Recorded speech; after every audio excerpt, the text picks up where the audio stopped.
This show is sponsored by Mighty Capital, the go-to venture capital firm for product-first companies like Airbnb and Amplitude. Learn why they are dubbed the best value for the dollar invested at mighty.capital. I'm SC Moadi, founder and chair of Products That Count, a 501c3 nonprofit engaging over 500,000 product managers. Our mission is simple: help you build great products through groundbreaking research, prestigious awards, and top-notch programming like this award-winning Top 1% podcast. Whether you're aiming to boost your career or turn your product team into a competitive advantage, this is your gateway. Visit productsthatcount.org and begin your product leadership journey. This particular series is hosted by one of the first chief product officers in the world, Renee Niemi, and each episode is a masterclass in product leadership. Renee, over to you. Hi, I have with me today Denise Hemke. She is the Chief Product Officer of NEOGOV. Denise, so great to finally connect with you. And I just want to start by saying congratulations on being named one of the best Chief Product Officers in the world. How does that feel? Honestly, I couldn't be more flattered. So thank you all. Well, it's well deserved. And I also want to just make a note that Denise is one of our chapter leads here at Products That Count. She dedicates a lot of her time to helping others learn about the craft of product management. And just a big shout out to you, Denise, for all that you do for Products That Count. Thank you for that. Thanks so much. All right. So before we dive in, because I'm super excited, have lots of questions to ask you. But before we do that, you get 60 seconds. I want to learn about you, a little bit about NEOGOV, and exactly what it is you do for NEOGOV. Great. So as you said, I am the Chief Product Officer for NEOGOV, which means I do everything, right? It's all the way from strategy to execution. But let's focus on NEOGOV for a minute. So NEOGOV provides HR and public safety software for small to medium-sized government entities. So our mission is to serve the people who serve the people. And one thing that you'll quickly learn about me, I love a good mission. And I'm not just talking about the mission of something that you're accomplishing, some quest that a company is on, but really that mission of how can I, do great work and then also give back to, the community at the same time. And I think government and public safety is such a place that is ripe for this opportunity. So let me tell you a little bit about what we do. So we really make software so that it is easier for our customers to manage, ultimately their employees, their people. So employees, managers, and leaders of these agencies are logging in to use our robust HCM suite that is really designed with their needs in mind. Not only that, but we build software for the public safety side of our business that is really operational tools that make it easier for them to do their job each and every day, right? Our goal is to make them more effective in their jobs. And then also, and this is where I think the mission comes in, is to bring in things like wellness or community engagement so that they have that motivation and that they know that their supervisors and NEOGOV are really looking out for their best interest so that, we can intervene if an officer has been under too much stress or simply needs a pat on the back to say, wow, you really did a great job serving the community today. I really do appreciate the mission of what it is that you're doing. The one thing that strikes me, you said small to medium sized government agencies, and I'm not sure I've ever met a small or medium sized government. So can you share with me like some examples of your customers? Yeah, totally. So your smaller, medium-sized government agency is going to be, think about your cities or your counties, right? Or your local law enforcement agency. So what maybe isn't in that list is think about sort of at the federal level, all of those three-letter agencies. We're not serving their needs, but we're really serving all the way up to sort of that state level. So there may be cases where the state functions, and then all the way down to that city and county level. So this could be, in a rural environment, a tiny little, law enforcement office, or it could be, a big one like in LA, where we're headquartered. Got it. Okay, that's super helpful. Well, it sounds like a great mission, and it sounds like you have a meaningful role in trying to make a difference there. Thank you for sharing that. I guess what I would love to do is when you really think about this last year, well, actually, when you think about the last few years, we went from pandemic and then we went right into uncertain economic times, pending recession. And then we're jumping, I'm going to call it the AI revolution, but into this AI chaos, opportunity, exciting times. That's a lot of change and really a lot of strategic, fundamental make or break change. So I would love your perspective on how you're thinking about this year and specifically how you're spending your time in either like big execution buckets, big strategic buckets. What's top of mind for you this year? Yeah. So I'm relatively new to NeoGov. I joined in January. And so there's a bit of strategy that's already set. And so certainly there's a lot of execution on that strategy. I sometimes joke with my team that it's 10% strategy, it's 90% execution, right? And that's where projects, like either succeed or fail. And so when I break that out, though, I really see kind of two different buckets, um, as we think about sort of that execution side of the house, which is our existing products, as well as launching new products into the market. And so NeoGov, when I talked about that robust HR and public safety software, it's over 20 products, right? It's a fair amount of products, and it is a combination of inorganic and organic growth. And we've spent a lot of time really integrating these products together. But really, one of my big goals this year with my team is to really think about how can we continue to deepen those integrations, right? Because ultimately, the more that we can bring our products together, have them more tightly integrated, the more that we're delighting customers, right? The less places they have to go in order to do something. So if you think about, maybe the persona of a police officer who's looking at their schedule, if they want to take a training class, if they need some learning to do, they don't want to go put in their schedule and then also have to go into that learning class, and do sort of all this back and forth manipulation. What if, as I'm opting in for that learning class, it slots it directly into my schedule? So now as I'm going in, that's already been there for me. And so it's really thinking about how do we deepen those integrations across our product portfolio to really truly delight our customers and help them optimize their work and really reducing those number of clicks. And what does that mean in turn for the company? It means that our customers will want to purchase more NeoGov because then they know that when I buy the suite, these products work better together, then they'll want to leverage the entirety of the suite.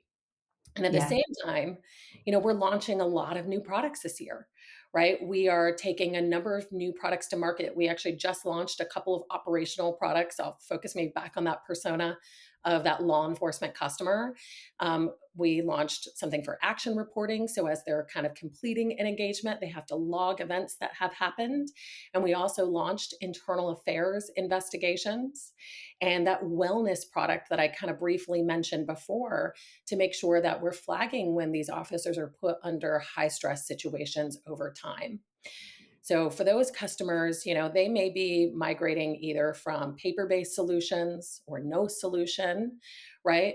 Or they've been stuck on legacy solutions that really weren't designed with their user needs in mind. And so for me, it's really balancing kind of across these two areas. Yeah, that makes perfect sense. My kind of follow on question specific in this area, because you're dealing with the government and government agencies, like, are there a lot of regulatory concerns that you have to navigate? Sure, absolutely. Everything from 508 compliance, and you've got state legislation coming down in some states like Colorado that are saying you need to be 100% compliant, right, for accessibility, to things like in law enforcement, they have special compliance like CJIS, and just generally working in the government, you've got, programs like FedRAMP and StateRAMP that are really exercising all parts of the product to make sure that they are secure and that you're adhering to all of these specific compliance needs before you can even sell into a lot of these government entities. So yes, that is certainly top of mind for me and for my team. So, so I'm curious, and this is kind of bridging a little bit past just your time, but, but when you're in a regulated space like this, how much leadway do you actually have, and how much of your time actually gets, we all have the must do, can do, should do's, right? When we look at our roadmap, how much of your must do is completely eaten up by regulations? I would say we're lucky enough that not all of our must do is eaten up by regulations, but it is a big piece of it. I think this is where there is opportunity, though, to leverage partnerships and other things, like with the advent of more AI tools that are in like the accessibility space, for example, that can help give our teams a lift so that, we aren't spending so much of our capacity focusing just on those compliance needs, so that we can, spend time focusing on innovation and just what our customers are looking for, out of our, kind of core capabilities from a product perspective. So it is always trying to find ways to strike that balance so that we don't have to be over indexed purely on compliance alone. Yeah, I like that. That's really great that you're able to balance it. So, sticking with the original theme, which was, we've been through a lot of change over the last few years. The role of the chief product officer has gone through a lot of change at that same time. I would love your perspective on what you've seen. Granted, you shifted roles and companies in the middle of all of that, but what have you seen in terms of impact to your role specifically through all of that change, and what the expectations are now of the chief product officer? Yeah, I mean, I think more and more the chief product officer really is this strategic, some would say business partner, others, might just say strategic leader. But at the end of the day, right, I think you kind of alluded to it, the ZERP era is over. And so that means that this idea that we could fund everything, that we could do everything, that there were bountiless, almost bountiless resources, that day is done, right?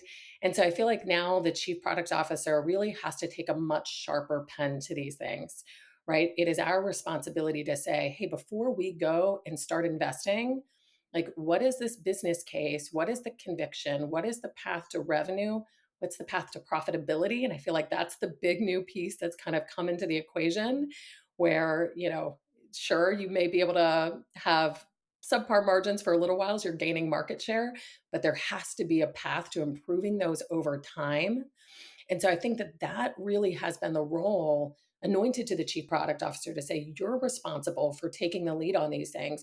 And not only doing that for what we are launching that's new, but also looking at the existing portfolio and saying, hey, what investments have we already made? And where do we need to stop those, stop investing?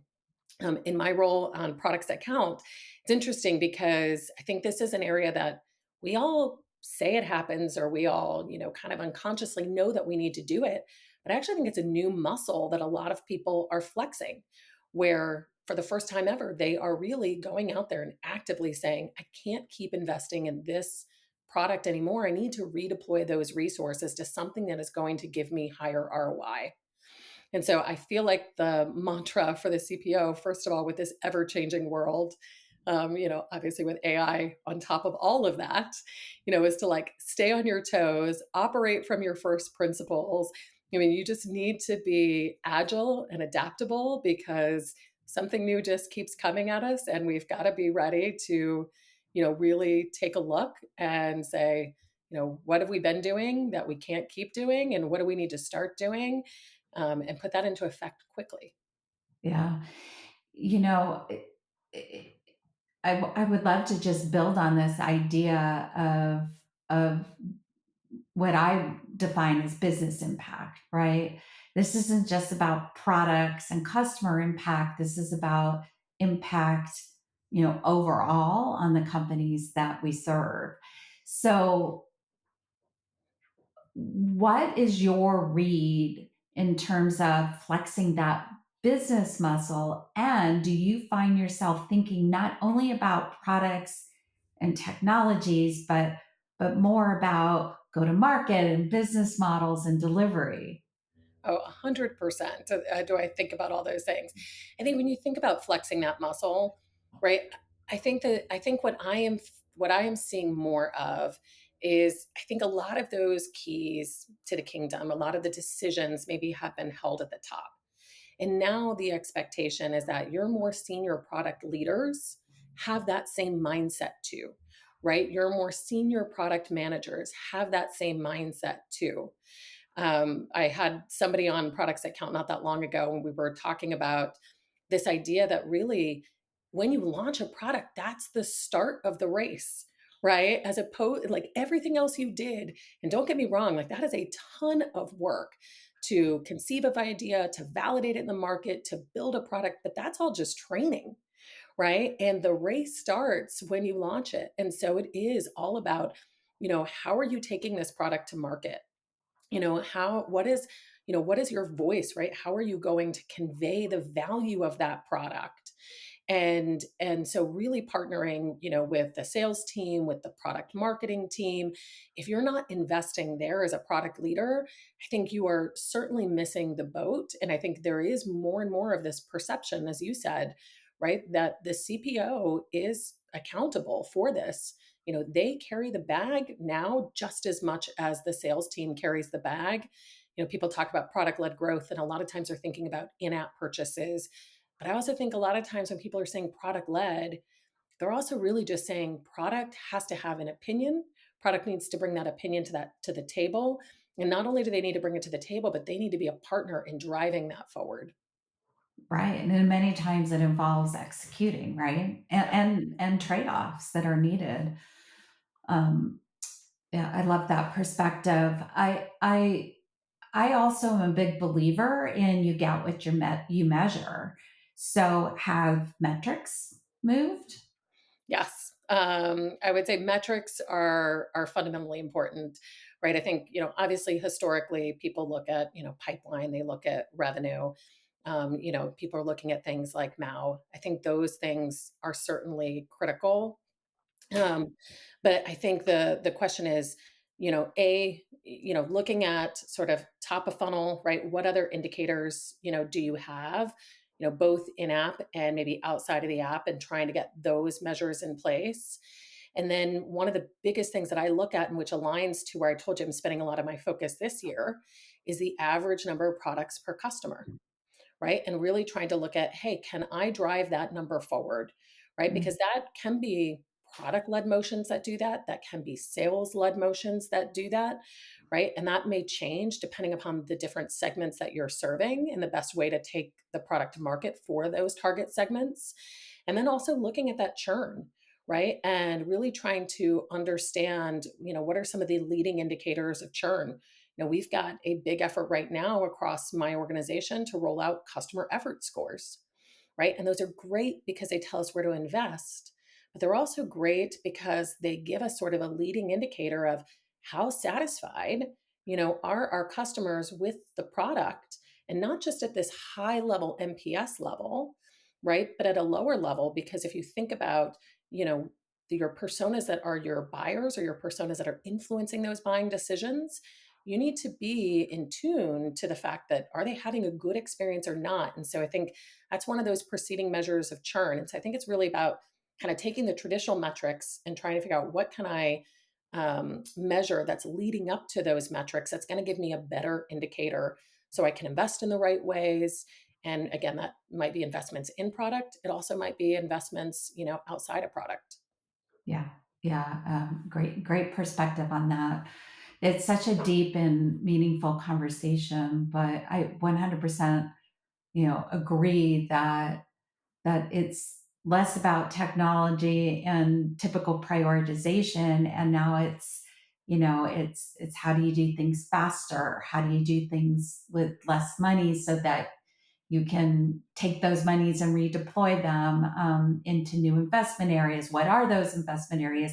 And so when you start thinking about things that broadly, then all of a sudden what you measure has to broaden, Yeah. just has to, right?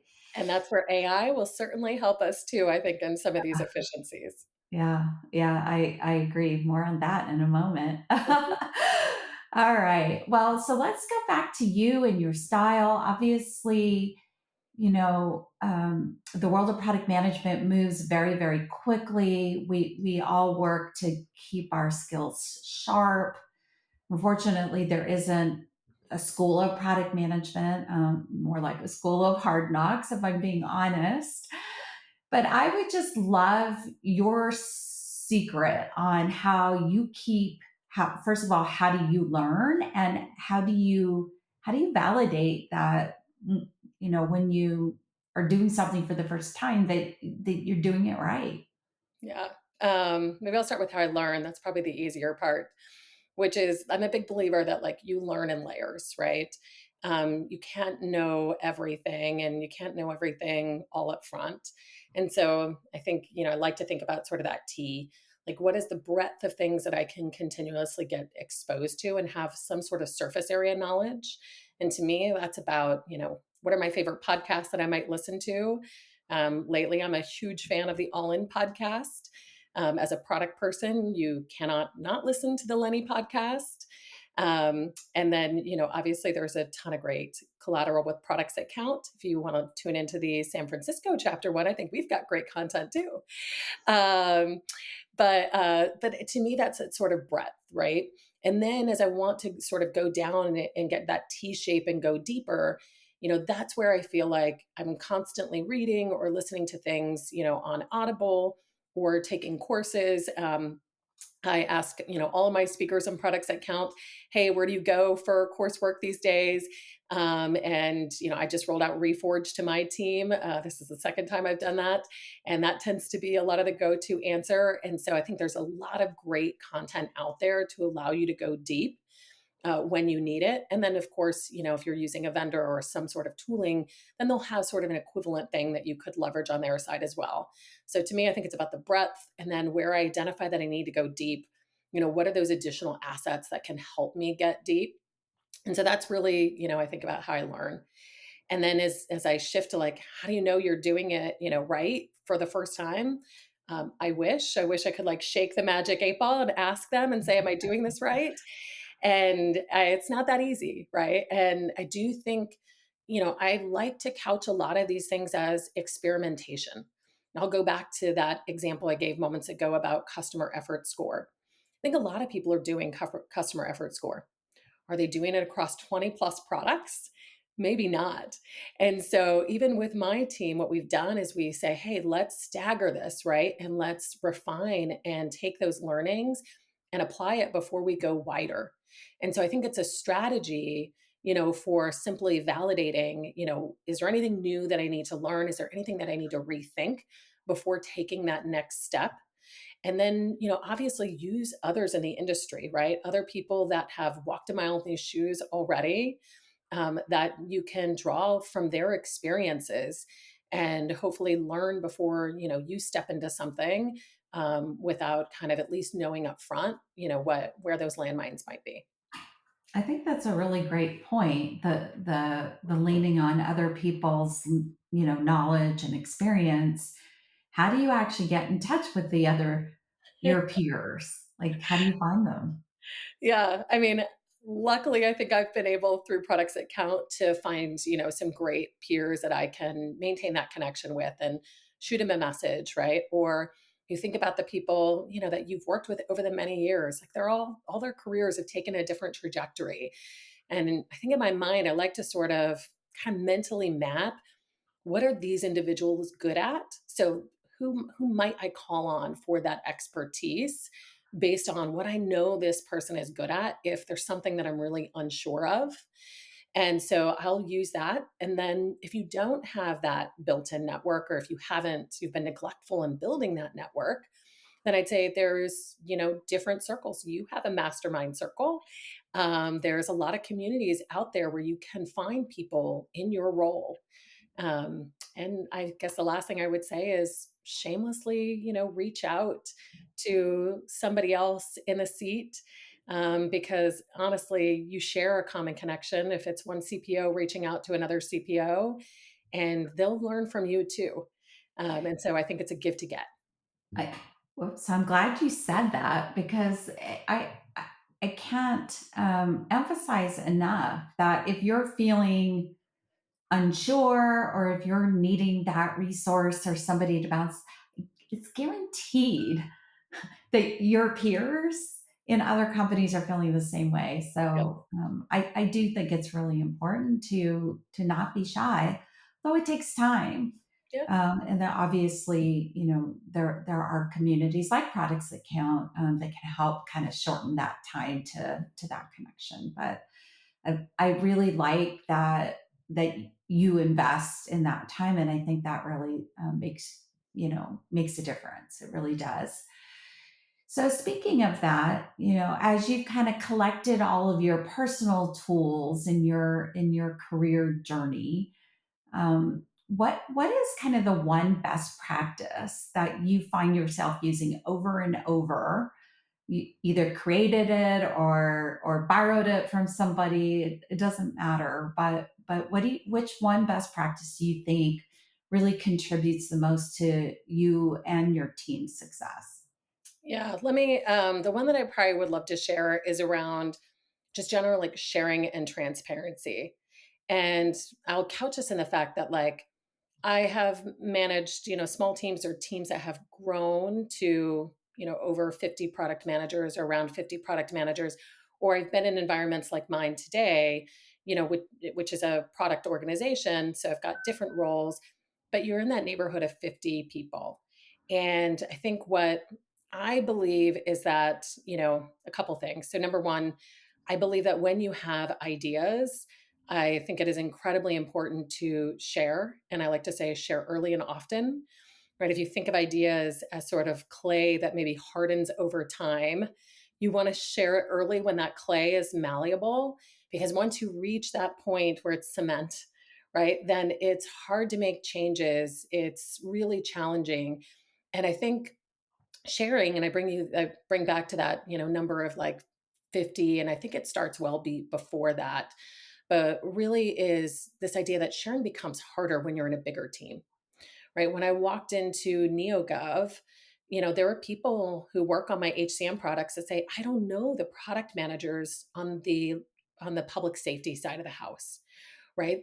The team is so big that they don't naturally have these connections. And I think that's only amplified by the fact that, we are now in this virtual world. I'm, almost 100% virtual. And so I think it's harder to build those relationships. And so I believe that it is really up to us as leaders, to help our teams, right? To be very intentional about building those relationships. And so the best practice that I would share is I like to do something called a product demo show. So I'd set this up monthly. People can bring anything. Some of the best, most popular ones are researchers on my team who have brought research ideas, people, product managers or data analysts that have brought insights from data. Obviously, like looking at designs is always, so much fun to see, what people are conceptualizing, and then all the way up through working product. At the same time, I've also had people share processes, right? Hey, we rolled out this process in my team, or share learnings from a course that they've taken. So I try not to constrain it. And I think it really is this great way to get feedback from a big group of people. It's back to what we just talked about. How do you build this circle of peers? And you can do that in your own company, right? Who can be your trusted advisors to think about the things that maybe you have missed, or to share ways to take your idea and make it even better, or to take these practices and make them grassroots across the organization. And I think this just gets harder as teams get bigger. And so I think the onus is on us as leaders to create these experiences, to be intentional about creating these spaces to allow that to flourish. And I think when you do that, it's great outcomes happen. Things that I can't imagine happen. Yeah, I really I've actually did something very similar in a previous life, but I would love to know, like, put some boundaries around it. How often do you do these little demo shows, and is it formal or is it informal? Yeah, so we do a monthly. They're about an hour. People sign up in advance. And I tell them, like, I actually don't want it to be so formal, because I think if the lift to come is so heavy, right, then you're starting to enter into cement category, right? You're already anchoring your feet. And I want people to bring these ideas. I had a guy this week do 2 different demos, no slides, no nothing, just walking us through some of the tooling that he's doing, some of the insights that he's getting, which was great. And then, I had other people, and that's where I would say one person shared kind of a learning from a class and how we could apply it. And then I had other people sharing designs, and it was straight out of Figma. So they didn't wrap it in a pretty, slide deck. They didn't create any bullets. It's like, let me just walk you through the customer journey. And that was perfect, in my opinion. Yeah, I really like that. And when you're in a virtual work environment, it helps build connection, right? Yes. We miss Helps. that water cooler talk, right? Yeah, exactly. It becomes a fun, yeah, kind of forcing function to that. We used to wrap it, by the way. This was before pandemic, and we Mhm. used to do them on Friday afternoons with beer. I miss those type of demo shows or whatever the activity is. So, and obviously with different time zones, maybe beer first thing in the morning isn't great, but you can enjoy your favorite beverage of choice Well, that they could have a works at mimosa. your time of day, mimosas. Oh, I love it. Okay, great. Wow, our time has just gone so fast. I have so many other questions. We'll have to do this again, but I can't leave this session without having at least one question on AI. And I'm going to ask you the same question I've asked all the chief product officers this year, since it's been such a pivotal year around AI and specifically around the role of product management. So the question is, how do you believe AI is going to change the role of product management, both in the short term as well as in the long term? Yeah.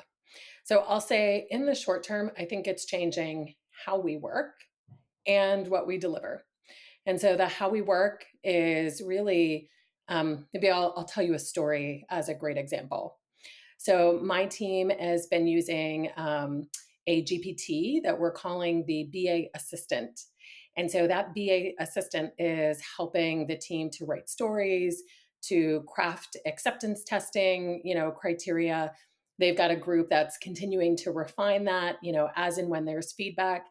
And I think that's great because it's really taking a lot of important, but maybe lower value work, lower value activities. It's important those requirements get to the engineering team and the design team, and that everybody's on the same page.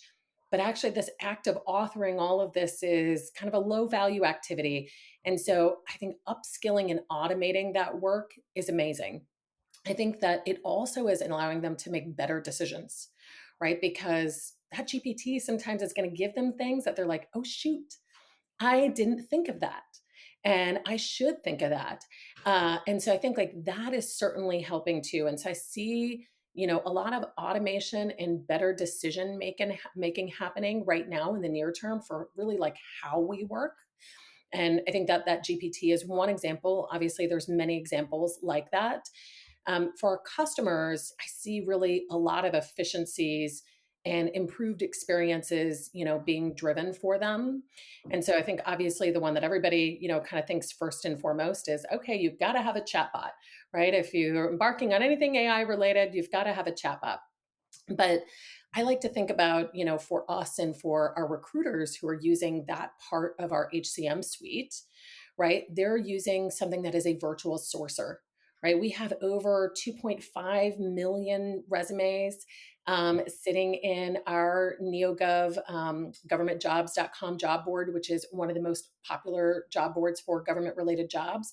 And so, as a recruiter, as somebody doing sourcing, how do you do that in a scalable way? And so, really leveraging AI allows them to do that, to kind of pull in and target individuals that might be a good fit for the role. So, I really see those, though. Those are great efficiency benefits, but oftentimes they're kind of an extension of existing products.